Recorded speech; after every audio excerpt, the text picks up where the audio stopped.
Oke, kita masuk ke soal terakhir.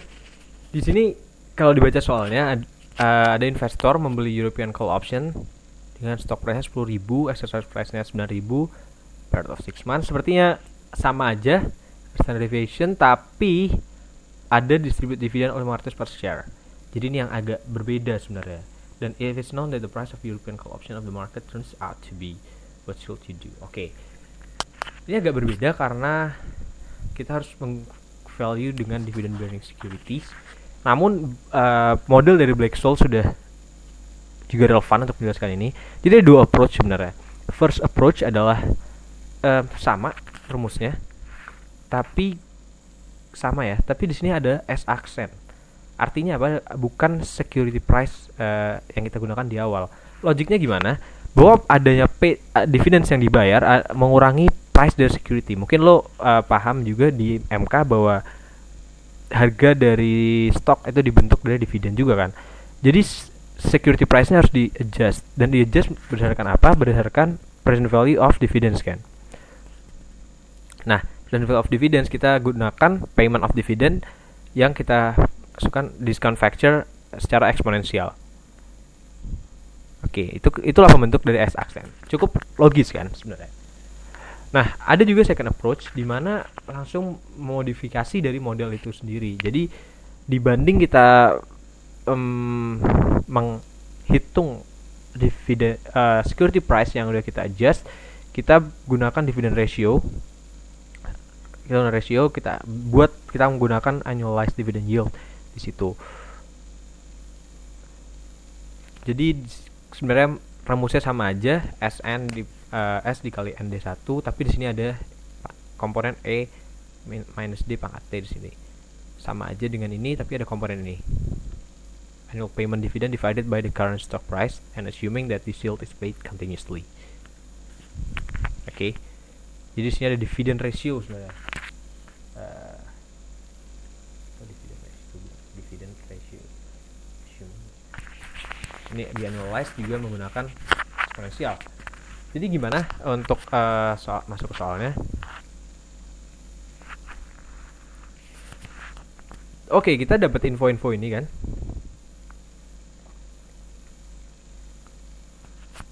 Nah, kita rubah dulu tadi. Ini dividend ratio. Oh ya, ini kenapa setengah? Karena ini 6 months. Standar deviasi juga. Terus ini kita rubah jadi dividend ratio dulu, yaitu dividen dibagi stock price. Oke. Kemudian kita hitung nilai D1 dan D2. D1-nya adalah biasa security price dikurang exercise price ditambah RFR dan segala macam. Dan D2-nya adalah D1 dikurang volatility diakarin T. Oke. Lalu kemudian kita cari nilai ND1 dan ND2.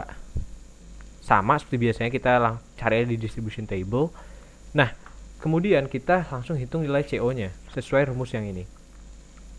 Oke. Gue masukin di sini stock price, kemudian ND1 dikali eksponensial dari dividend ratio dikali time-nya berapa.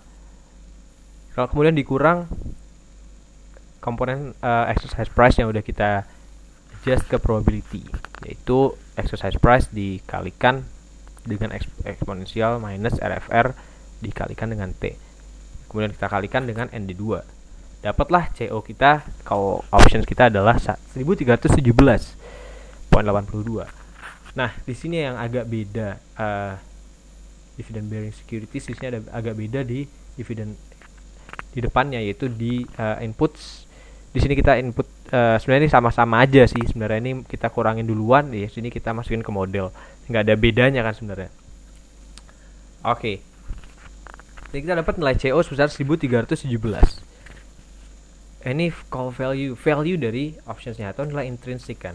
Dan bila harga opsi di pasar ada 1200, apa yang kita lakukan? Kita harus membeli opsi karena harga intrinsik tersebut lebih dari harga pasar.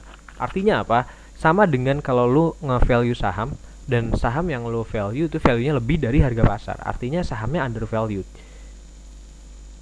Oke, sama dengan option. Di sini ketika harga option lebih dari harga call option lebih dari lebih dari harga pasar, berarti harganya undervalued dan lo harus ambil. Logiknya sama aja dibanding saham. Itu oke, jadi kita udah sampai di akhir. Dan bagaimana kalau put? Sebenarnya sama aja. Put itu kita udah bahas tentang put di sini. Put options black calls. Berarti kita tinggal gunakan call options ini, CO, kemudian kita menggunakan PO-nya sama dengan kita masukin di sini. Sama aja. Hanya pembentuk CO-nya agak berbeda.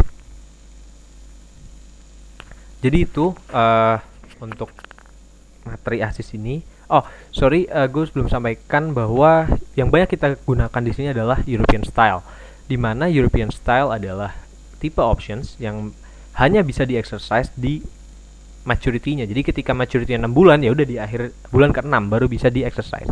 Tapi kalau American Style, kalau lu tanya bahwa American Style di mana value American Style, sebenarnya sama. American Style kan mereka bisa ketika mereka punya maturity 6 bulan bisa di-exercise dari bulan pertama, bulan ke-0 even, sampai ke bulan ke-6 kan. Sebenarnya sama aja, tapi yang membedakan adalah nanti kita harus main di T-nya, di sininya. Karena kan kita harus tahu kan jangka waktunya berapa. Karena jangka waktu European Style sama American Style pasti agak berbeda karena karakteristik yang berbeda itu. Jadi European Style dan American Style, Black-Scholes model masih relevan. Oke, jadi gue rasa itu kita udah cover semuanya dari awal terkait options. Kita udah bahas options itu apa, kelebihan options, karakteristik options, terus kita bahas binomial model tentang valuation, itu yang paling dasar. Jadi dan kemudian binomial model ini ceritanya dikembangkan menjadi Black-Scholes model ini. Dan kita juga bedah tadi sempat sedikit kita bedah tentang rumus Black-Scholes dan apa itu normal distributionnya, kenapa seperti itu. Kemudian kita udah bahas juga value input options, even kita ke dividend bearing securities. Jadi gue rasa ini udah cukup lengkap, udah cukup cover semua materi. Biasanya kalau di UAS sih harusnya nggak sampai dividend bearing securities ya, karena itu cukup, ya harus ada satu step lagi lah gitu. Jadi gue rasa udah cukup komprehensif pembahasan ASIS kali ini, dan kemungkinan ini akan jadi ASIS terakhir karena kita udah bahas semua materi di silabus. Dan oh ya, jangan lupa bahwa tanggal 20 Mei ada kuliah umum ya, tapi kan wajib hadir di situ meskipun nggak makin masuk ke nilai partisipasi dan attendance. Jadi kalian wajib hadir di situ.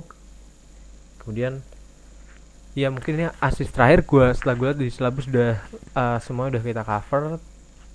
Tapi mungkin kalau ada perubahan pada soal UAS, kita belum tahu soal UASnya kayak apa.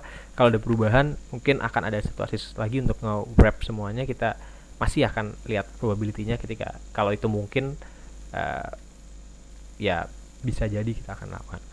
Jadi itu aja. Gua di sini sebagai perwakilan dari tim Asdos Ansek. Pertama, thank you banget buat partisipasi selama 1 semester ini. Thank you untuk for your cooperation and then for your support and participation. Dan apalagi kita harus terpaksa ngajar secara jarak jauh gini nih. Jujur nih challenge juga untuk kita bahwa kita belum pernah ngajar gimana caranya tetap bisa ngasih ASIS secara jelas tapi one way gini, dan kita nggak bisa coret-coretan,